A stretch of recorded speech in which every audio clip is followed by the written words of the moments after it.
ஆடி அசைந்து வரும் தேர், அதிர வைக்கும் இசை, துள்ளாட்டம் போடும் சிவனடியார்கள். சிதம்பரம் ஆருத்ரா தரிசன விழாவிற்கு கட்டியம் கூறும் விதமாக நடைபெற்ற தேரோட்ட காட்சிகள்தான் இவை. மார்கழி மாதத்து முழு நிலவு நாளோடு சிவனுக்கு உகந்த திருவாதிரை நட்சத்திரமும் சேர்ந்து வரும் நாளே ஆருத்ரா தரிசனமாகும்.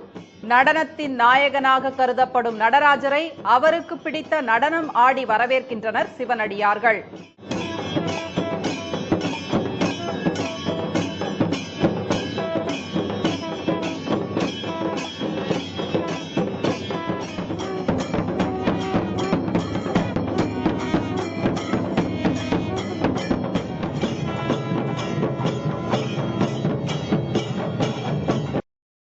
உலக இயக்கத்திற்கு ஆதாரமாக விளங்குவது இறைவனின் நடனம்தான் என்பது சிவபக்தர்களின் அசைக்க முடியாத நம்பிக்கை.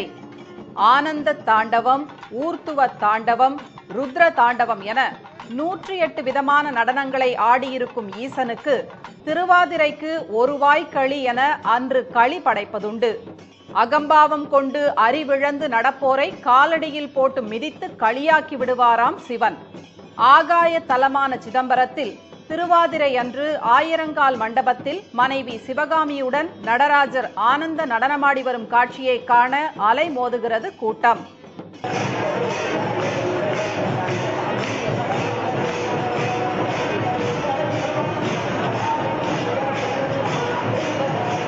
தில்லை சிதம்பரத்திற்கு பழமையான தலம் என்று வர்ணிக்கப்படுகிறது திரு உத்திரகோசமங்கை ஆதி நடராஜர் ஆலயம்.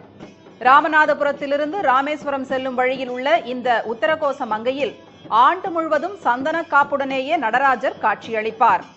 ஆருத்ரா தினத்தில் மட்டும் சந்தனம் களையப்பட்டு மரகத நடராஜராக பக்தர்களுக்கு அருள் பாலிக்கிறார் ஈசன். மறுநாள் மீண்டும் சந்தனம் பூசப்பட்டுவிடும்.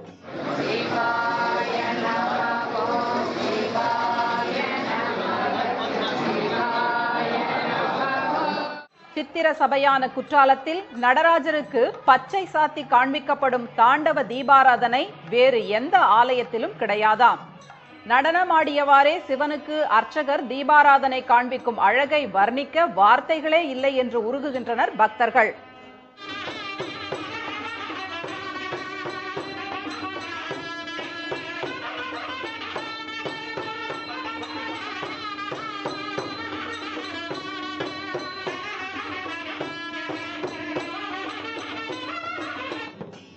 மார்கழி மாதத்தில் வரும் திருவாதிரை தினத்தன்று சிதம்பரம், மதுரை, நெல்லை, குற்றாலம், திருவாலங்காடு என சிவனின் 5 சபைகளில் ஏதாவது ஒன்றுக்கு செல்வது சிறப்பானதாம்.